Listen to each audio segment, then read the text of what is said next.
जय हिंद। वंदे मातरम। साथियों, आज का वीडियो बहुत खास है।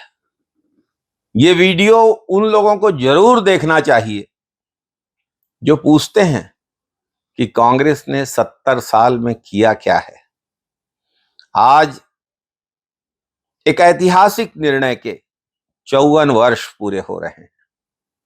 एक ऐसा ऐतिहासिक निर्णय जिसने देश के गरीबों को, किसानों को, मजदूरों को आर्थिक मजबूती प्रदान की। देश के उद्योगों, कारखानों व कृषि के लिए संजीवनी का काम किया। भारत में बैंकिंग सेवा का विस्तार किया और देश की एक बड़ी आबादी जो बैंकिंग सेवाओं से वंचित थी, उसको बैंकिंग सेक्टर की मुख्य धारा से जोड़ा। साथियों, आज ही के दिन 19 जुलाई 1969 को श्रीमती इंदिरा गांधी ने 14 बैंकों का राष्ट्रीयकरण कर देश में बैंकिंग सेवा को एक नया आयाम देने का काम किया था। यह एक ऐसा अभूतपूर्व निर्णय था जिसने देश की आर्थिक और सामाजिक मजबूती की नींव रखी, आधारशिला रखी। साथियों, ये कोई साधारण निर्णय नहीं था। उस वक्त के तमाम बड़े औद्योगिक घराने इस निर्णय के खिलाफ खड़े हो गए थे, लेकिन राष्ट्र हित में सदैव तत्पर रहने वाली कांग्रेस की सरकार ने इस विरोध को दरकिनार कर किसानों, मजदूरों, गरीबों और बेरोजगारों के हित में यह मजबूत फैसला लिया। साथियों, वो वक्त ऐसा था जब देश की 50% से अधिक आबादी गरीबी में जीवन यापन करती थी। बेहतर स्वास्थ्य सुविधाओं के लिए, शैक्षणिक सुविधाओं के लिए, रोजगार के अवसरों के लिए उनके पास ऋण लेने की सुविधा नहीं थी। बचत करने के लिए सेविंग बैंक अकाउंट्स भी नहीं थे। देश सामाजिक मोर्चे के साथ साथ आर्थिक मोर्चे पर भी वित्तीय रूप से संघर्ष कर रहा था। देश की अर्थव्यवस्था, भारत की अर्थव्यवस्था कृषि प्रधान अर्थव्यवस्था है। ज्यादातर ग्रामीणों का व्यवसाय कृषि है, लेकिन कृषि संबंधी जरूरतों को पूरा करने के लिए किसानों को साहूकारों पर निर्भर रहना पड़ता था और साहूकार बहुत ऊंचे दर पर कर्ज दिया करते थे। अनेक किसान इन कर्जों के बोझ तले दबकर गरीबी में जीवन यापन करने के लिए मजबूर थे। बड़े बड़े उद्योगपतियों द्वारा संचालित बैंक किसानों को ऋण देते ही नहीं थे। ग्रामीण क्षेत्रों में बैंकिंग व्यवस्था थी ही नहीं, सिर्फ बड़े बड़े शहरों में बैंकिंग व्यवस्था थी।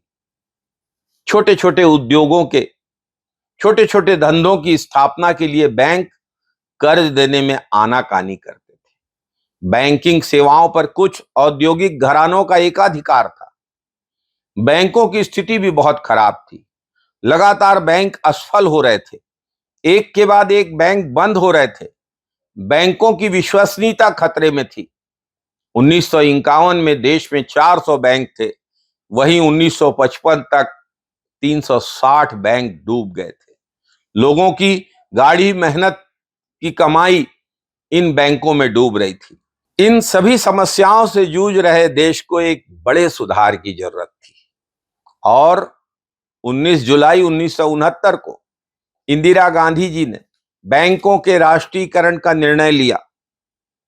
इसका भारत की आर्थिक और सामाजिक संरचना पर व्यापक प्रभाव पड़ा। बैंकिंग सेवाओं पर कुछ औद्योगिक समूहों का एकाधिकार समाप्त हुआ। बैंकिंग सेवाओं का विस्तार हुआ। बैंकिंग सेवाएं जो सिर्फ कुछ बड़े लोगों के लिए थी, पैसे वालों के लिए थी, वो सरकार के नियंत्रण में आ गई और सरकार की वित्तीय सहायता से जन कल्याणकारी नीतियों पर बैंकिंग सेक्टर चलने लगा। जुलाई 1969 में जहां देश भर में बैंकों की 8,322 शाखाएं थीं, वहीं 1994 तक यह संख्या 60,000 तक पहुंच गई। बड़े शहरों से निकलकर छोटे शहर और ग्रामीण क्षेत्रों तक बैंकिंग सेवाएं पहुंची। बैंक में जमा पूंजी में बढ़ोतरी हुई। कृषि क्षेत्र में लोन देने के लिए विशेष प्रावधान किए गए। किसानों को साहूकारों के महंगे कर्ज और अमानवीय ब्याज दरों की चंगुल से मुक्त कराया गया। ऋण की उपलब्धता बढ़ी, जिससे उद्यमियों के नए वर्गों का निर्माण हुआ। आज जो लोग जनधन योजना की बात कर रहे हैं, क्या निजी बैंकों से जनधन योजना का चलना संभव था? एक तरफ ये जनधन योजना की बात करते हैं और दूसरी तरफ बैंकों का निजीकरण करने में लगे हुए हैं। ये कैसा विरोधाभास है? चेहरा चमकाने से और बड़ी बड़ी बातें करने से देश की अर्थव्यवस्था की वास्तविकताएं नहीं बदलती हैं। गरीबों की, किसानों की, मजदूरों की, बेरोजगारों की जिंदगियां नहीं बदलती हैं। लाखों करोड़ लेकर लुटेरे देश छोड़कर भाग गए, उनको तो रोक नहीं पाए, उनसे तो कर्ज के पैसे वसूल नहीं पाए। बातें करते थे विदेशों से काला धन देश में लाने की। बैंकिंग सेवाएं मजबूत करने के लिए डॉक्टर मनमोहन सिंह जैसी दृढ़ इच्छा शक्ति और आर्थिक मामलों की जानकारी होना आवश्यक है। भाषणों से, चापलूसी से और जुमलों से अर्थव्यवस्था नहीं चलती। मेरे कांकेर के भाइयों बहनों, मुझे बताइए कि हमारी चोरी किया हुआ पैसा वापस आना चाहिए कि नहीं आना चाहिए? देखिए, ये जुमला है। ये पूरे देश को अब पता चल चुका है। Yes bank, PMC bank, global trust bank, western bank, ये सब बैंकों की वित्तीय हालत पिछले कुछ सालों में जिस दौर से गुजरी है, पूरे देश ने देखा है। इन बैंकों में अपने खून पसीने की कमाई जमा करने वाले लोग जरूरत पड़ने पर, समय पड़ने पर अपना ही पैसा नहीं प्राप्त कर पाए। मैं एक बार फिर से आपसे कह रहा हूं, जो लोग पूछते हैं कि 70 साल में कांग्रेस ने क्या किया, उनको इस वीडियो को देखना चाहिए। व्हाट्सएप यूनिवर्सिटी और साहब के भाषणों में सिर्फ झूठ और मनगढ़ंत बातें ही परोसी जाती हैं। झूठी भ्रामक बातों से दूर रहिए और ऐसी ही सही जानकारी के लिए, देश का सच्चा इतिहास जानने के लिए इस चैनल को सब्सक्राइब करिए। अपने भाषणों में झूठ बोलने वाले सरकार के लोग और उस पूरी कैबिनेट को यह वीडियो देखना चाहिए। उस पार्टी के लोगों को यह वीडियो दिखाया जाना चाहिए। हालांकि वो जानते हैं कि 70 सालों में देश में क्या हुआ, लेकिन फिर भी इससे जानबूझकर खुद अनभिज्ञ बने रहने का दिखावा करते हैं और देश के आगे झूठ परोसते हैं।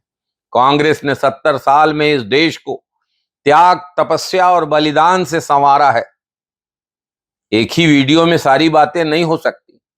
बात तो होगी मजदूरों को दिए गए अधिकारों की, लेकिन धीरे धीरे हम आपसे चर्चा करेंगे और कांग्रेस सरकार के उन कदमों पे बात करेंगे जिसने इस देश के नागरिकों को वित्तीय रूप से सक्षम बनाया। साथियों, जय हिंद, वंदे मातरम।